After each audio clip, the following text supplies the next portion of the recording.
Hi, I'm Alyshah, I'm Adam. and this is the Sibling Sibling Connection. Connection. So it is Friday today, and yesterday we went to go see The Marvels on opening day, which was interesting. So we're going to go through a spoiler review today. So if you haven't seen the movie yet and you don't want to spoil it for yourself, go watch the movie and then come back to our channel to watch our review and let us know if you agree. And if you're here just to see if it's worth watching and you don't mind getting spoiled, then keep watching and again, let us know if you agree.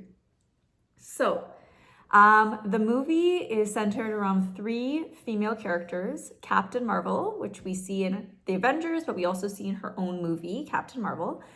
We see Miss Marvel, who has had a whole series about her on Disney Plus. It's a TV show.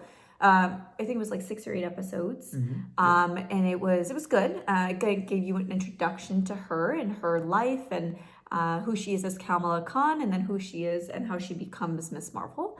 And then you have Monica Rambeau, and she was introduced to us not only in the Captain Marvel movies, but she also was seen throughout WandaVision as well. And it kind of gives you a synopsis of how she gains her powers as well. So we see an intertwining of all three female characters because they all use light as their powers, and they kind of explain how it all kind of works out in the movie. But basically, they haven't seen each other, haven't really met each other. They become this forced upon team, and they are battling this villain who is trying to save her planet. And again, it follows the stories that we've seen throughout Captain Marvel's movies about the Kree and The Skrull and how they're trying to fight for independence and they're living amongst each other and trying to bring that peace. And so it kind of follows that. And basically, it's an interesting saga. We have three very, very different characters. Kamala Khan comes from a very, Earth, but she's a teenager, so she has her parents and what that family dynamic brings to her in her life as well. So what did you what did you think about the characters? Let's start there and let's progress from there. But what did you think about the characters? This is very female dominated. And then you had some really good, strong female characters in all of this as well. The three main. And then, also the villain was a female as well, a very strong villain as well. So what were your thoughts about the character development, character relationships? Yeah, so I thought that Kamala Khan, Miss Marvel, was the highlight of the movie for me. I just think that her character is just the heart of the team. Like, her excitement and her willingness to be there. And also the fact that she idolizes Captain Marvel and brings them together, even though, Captain Marvel has been in isolation for so long. She's so awkward around other people. Miss Marvel tends to bring them together and help them work as a team. I feel as if, because the movie was so short, I feel it was like definitely less than 2 hours, around an hour and a half, I'd say. Yeah. There wasn't a lot of time for character development. And definitely, since Captain Marvel and Monica Rambeau haven't seen each other since Monica was a child, that character development there wasn't the greatest, when they're trying to make you feel like you should feel some connection between the two. Yeah. And yet they only have a few minutes of screen time together to actually build that relationship. So I felt that was a little weak on that end. But I guess in general, it was pretty good. I didn't really have too many complaints. The villain was sort of a one-off, kind of weak. You know what she's trying to do, like her ambitions for her people, for her planets. And the way she's going about it, obviously, regular Marvel villain sort of thinking there. But yeah, pretty forgettable, to be honest. And the way that she dies is very interesting.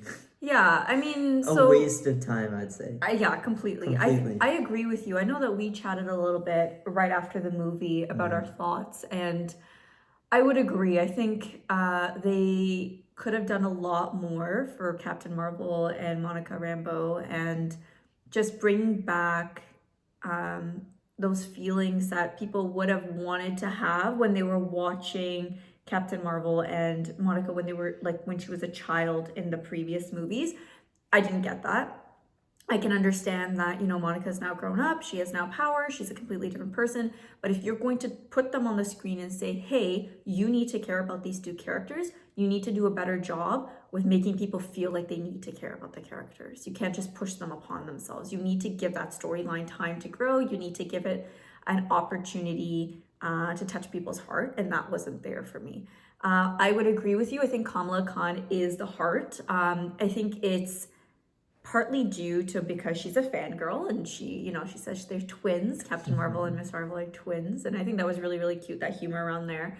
But it's also because she's a kid, right? So you have Monica, who was blipped and lost her mother, and she has so much grief and anxiety and just sadness in her. And then you have Captain Marvel, who hasn't really had the time to just be a kid at heart. She's been saving planets, she's been saving people, she's been isolated from people for so long. So having that energy come from Kamala to come onto the ship and give them a little bit of that boost, it was really heartwarming, I think, to me. And I would agree. I think she makes the movie.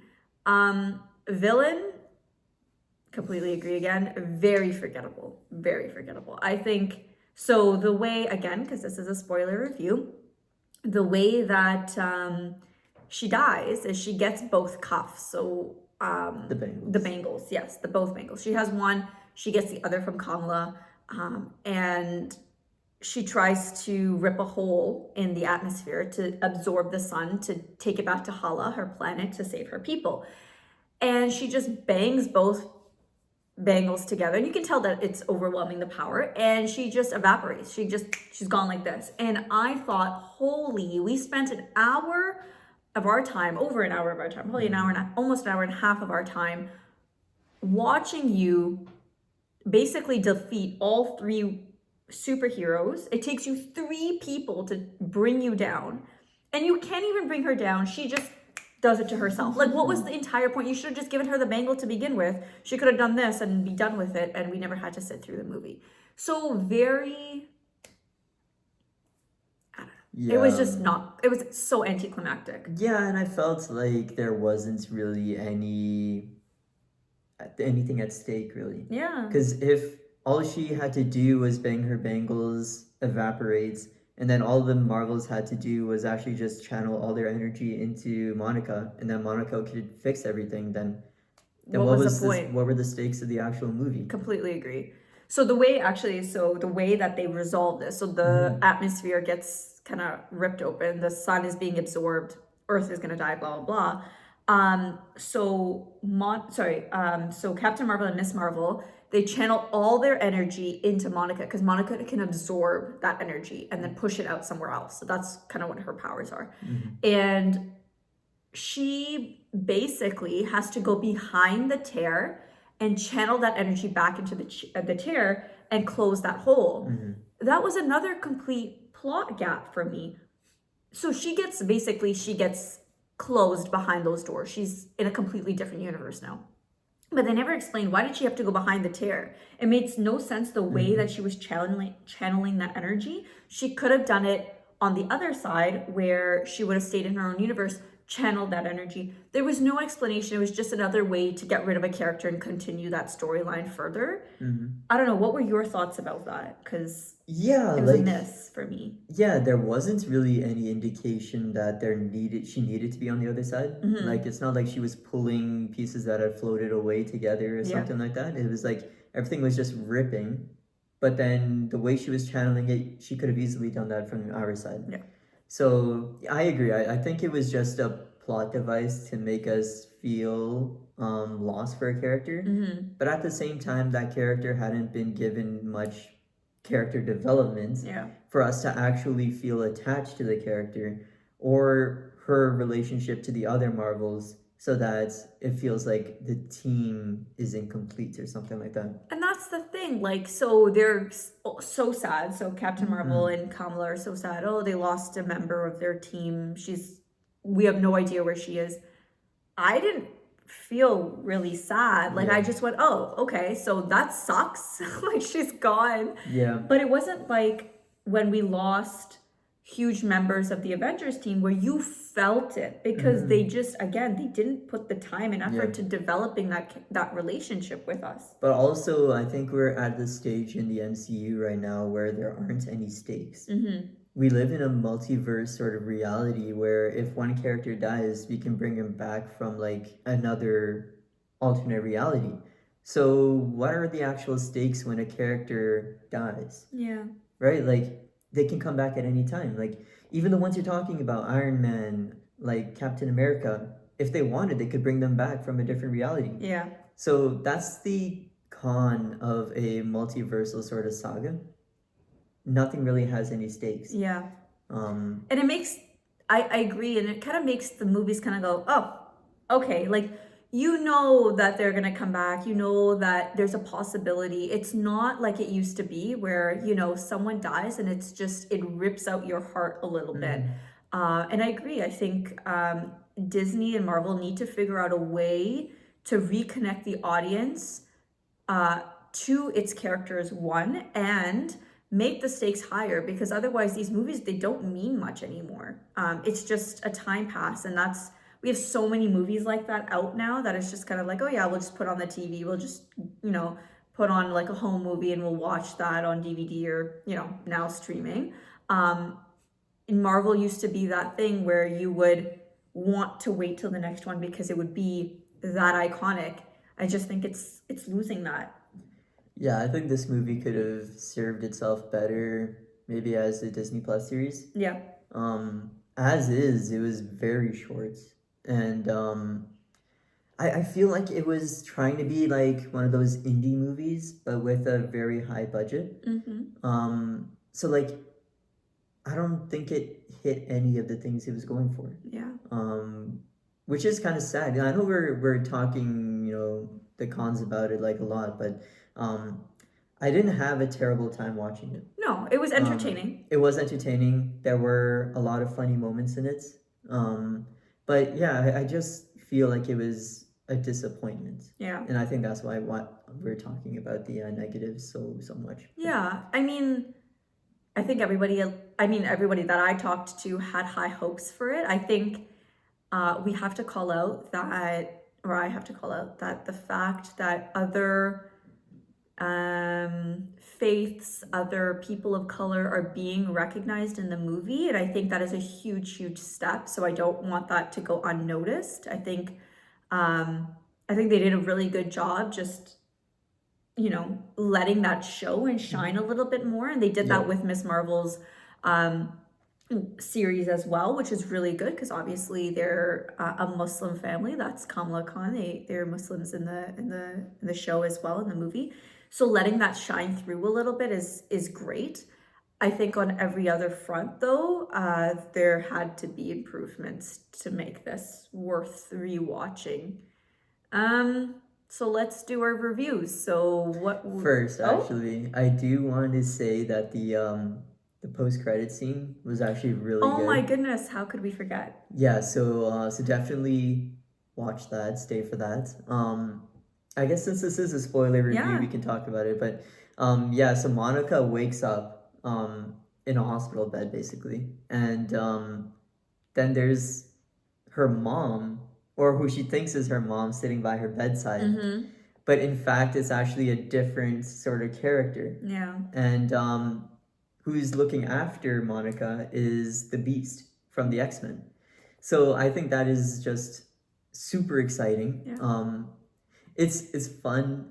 It's funny actually that they attached that after the movie. That's kind of disappointing. Yeah. I think they understood that it wasn't going to be the best movie, so they had to sort of keep that hype up. But I thought that was really interesting. Like, they're going to bring the X-Men to the MCU. We already knew that. but I guess this is their way of doing it. Yeah. From a different alternate reality. But Yeah. I thought that was really cool. And also, they attached this actually to the end of the movie. It wasn't actually a post-credit scene, but they showed Kamala Khan sort of recruiting Kate Bishop to a team. I think that's their way of starting the Young Avengers initiative. So that's also very exciting as well. Yeah, I have actually high hopes for the X-Men series. They've done a very good job in the past of it. I know it wasn't Disney previously though. But I'm hoping that they can do a good job. I hope they don't mess it up. Again, it's about high stakes. It's about really connecting to the characters. This will be the first time that Disney does it. So they really have an opportunity to let it shine. So I'm really, really hopeful for that. Absolutely. All right. So let's do our reviews. Okay. I'll Yeah, go. you go. I will give it a 3 out of 5. I think the humor was great. I think they had a lot of room to grow the movie. They have a lot of material to still let it, shine a little bit if they wanted to continue to go on with this. I think they need to work really hard on character development. For people who hadn't watched Miss Marvel, for people who hadn't watched Captain Marvel in a really long time, it was really tough to follow. So even a little bit of history, quick 10-second, 20-second review of what that would look like would be really helpful going forward.